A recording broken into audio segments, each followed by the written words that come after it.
Hi, my name's Anne and I am one of the e-commerce coaches at TWH. Today I'm going to be having a look at your website and see if there's any recommendations we can make to help you get the most out of your online store. So I'm going to start at the top of the page and I'm going to work my way down. So at the top here you've got a message about shipping delays for destinations outside of New Zealand. That suggests to me that you are shipping internationally. So one thing I would recommend here is adding a currency converter. If a customer is in another country, it makes it a lot easier for them to make the decision to purchase if they can see it in their own currency. The second thing is our main navigation bar. So we want this to be focused on selling. The main purpose of our homepage and our navigation is to drive people towards the goal. And I assume for you, being an online store, the goal is to make the most sales as possible. So the first three items on the navigation, we have home, about, news, science, and then we finally get to products. It's kind of hidden halfway through the menu. So home can be removed. Most people know by now that they can click either on the logo or hit the back button to return to where they were. With about and news, I would move those down to the footer, along with science as well. Or if you really wanted to keep them on the main nav, I would move them to the other end so that the first and most accessible link is products. Under products, I would also have a drop down with the categories. So skincare, pain management, coughs and colds. Slice up your product range into categories or collections that are easy to understand. We want to send people to where they need to be as soon as possible with as little clicks as possible. With every click, you're going to lose a third of your visitors. So the more we can reduce them, the better. At the moment, when I click on products, I get this page here, and then I have to click again. So with each one of those clicks, we've lost a third of our people, and we could have had them go directly from products straight to the cold sore product page. Another thing I would move down to the footer if possible is potentially stockists, change my account to an icon. And then you could have, instead of having a drop down, you could potentially have the room to have cold sore, rosacea, acne, the names of your products along the main nav. So let's go back to the home page. Okay, so here we have a banner with product images.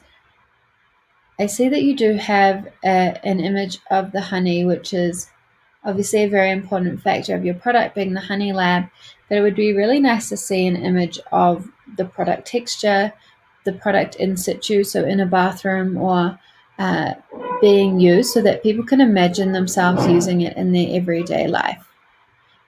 Another thing that we want to do with our banner is, instead of telling people what the product does, we want to tell them why they need it. How is it going to fix their problem and take away their pain points? So I would have a look at the wording that I'm using and make sure that I'm addressing the pain points of my customer avatar.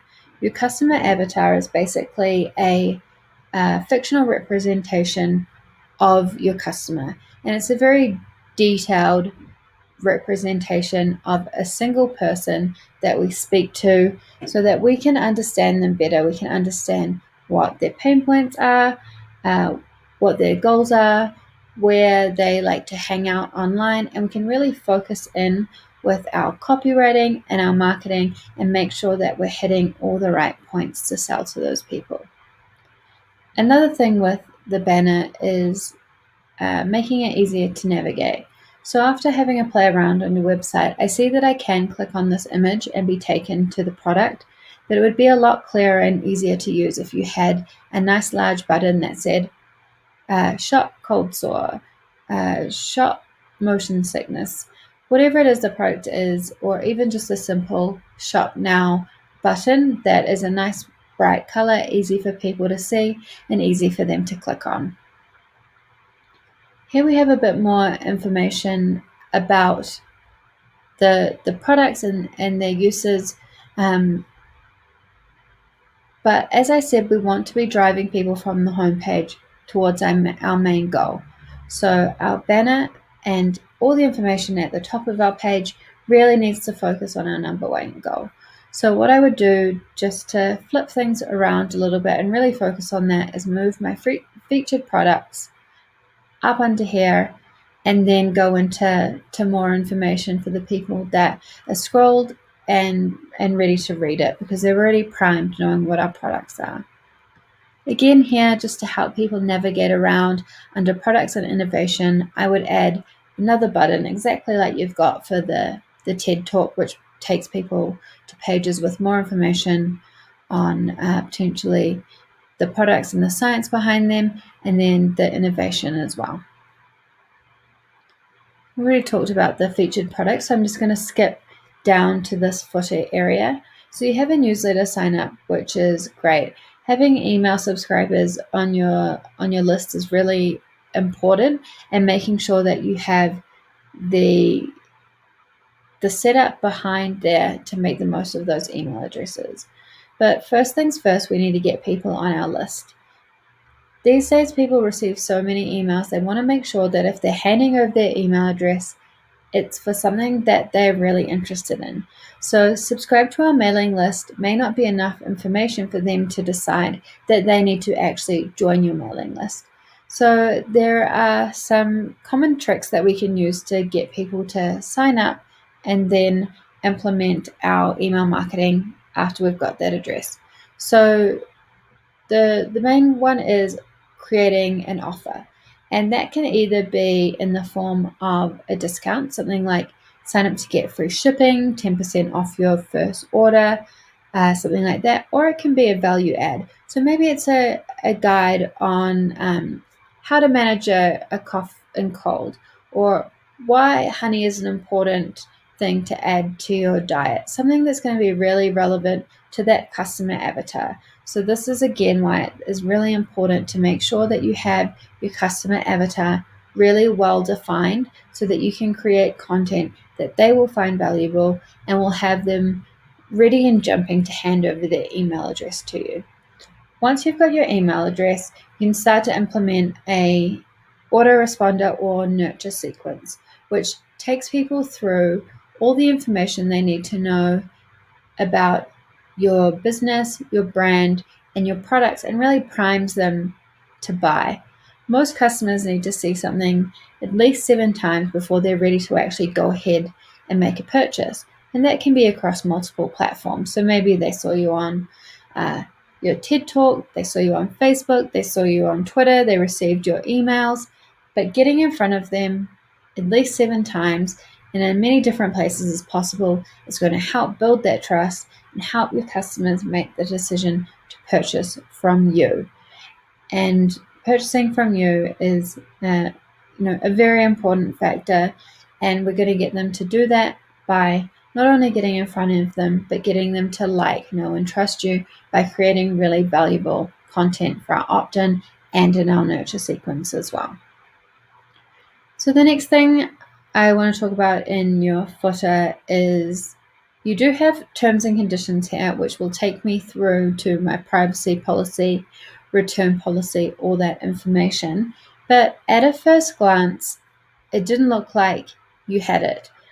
So I would break these out. So it has privacy policy, refund and return policy, terms and conditions, shipping information, all as separate links, because if someone's looking to find out, they're a little bit on the fence about buying your product, they're going to look for the refund and return policy in the footer, and if they don't see it, they may just abandon the sale and leave, which we don't want. So let's move on and take a look at a product page, one of the most important pages on the website.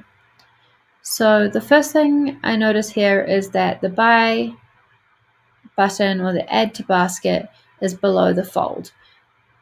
Above the fold refers to anything that I can see on my screen without having to scroll, and below the fold is stuff I have to scroll to see. We want to make sure all of our key information is above the fold and easily accessible to customers.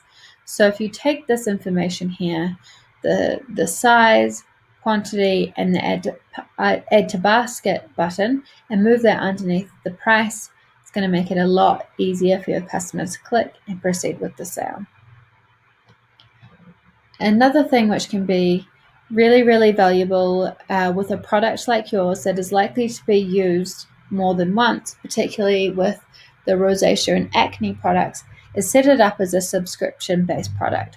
So people can either buy as a one-off, or they can buy at 1 month, 3 months, 6 months intervals, whatever is relevant for your product and how long it would typically last a customer. That makes it easy for them. They get it auto refilled. They don't have to worry about coming online and ordering it every month. You get the predictable income, and it increases the value you get from each customer. That's a really, really important factor because the price of advertising is going up. The cost to acquire a customer is going up. So we want to make sure we're getting as much value as possible out of every single customer that we bring to our site.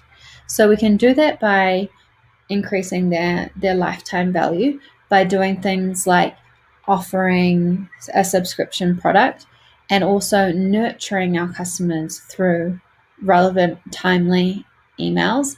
Again, knowing who they are, offering them value, and delivering emails to them at the right time, just like we did with our initial opt-in from the homepage. And then the other thing we can do is get them to spend more in a single sale. So with your products, you could, for example, say I add the 96 mil, you could show me a message that says, for an extra $5, you can get another 200 mils. Add the 250 mil cough and cold medicine to your cart now. Just by prompting people and showing them the value and how much better it is for them to get the larger size, because over time they're going to spend less and get more for their money, is going to get them to, again, trust you, but it's also going to increase your average order value. Another thing with average order value is creating bundles of products. So maybe it's buy 3 of the same product and get a 10% discount. Or maybe it's bundling products that are similar together. So you could bundle the rosacea and acne products, or any combination of products that you think a single customer could use, and you could package together neatly. Put those in a bundle. You can display the bundle on the product page, and it'll show this product plus this product plus this product, show them the price, and then they have another add to cart or add to basket button. They click on that, all of the products are added to their cart in one swoop. That increases your order value and provides a nice service for your customers. Okay, so other information that can be really helpful to convince a customer that they want to buy your product is social proof or customer reviews. So there are a lot of apps, plugins, and widgets you can use for this. And what it'll do is place on your product page reviews for that particular product. And most of them will have a email marketing component tied into them, where you can set up a email that goes out at an interval that you choose, usually around the 2-week mark after they've received the product. It says, hey, what did you think of this product? And they leave you a review which shows on the product page, and that helps to build trust with future customers, because they can see, well, if it worked for Sally in Auckland, it's probably going to work for me too, and helps them get pushed over the edge to buy that sale. And we can also display the review stars, so it's usually five stars, and having those easy to see just signals to a customer that this is a quality product. Another thing I'd really like to know on your product page is, when is this product going to arrive? So I've got a cough and cold. If I order this now, is it going to arrive in 2 weeks, or is it going to arrive in tomorrow? So we can add another tab here or add it within your description. It can be a range, so between 1 and 3 working days, and also the price, so I can determine how much it's going to cost me in total. I hope that was helpful and that you can increase your average order value, lifetime value, and conversions on the HoneyLab website. Thank you.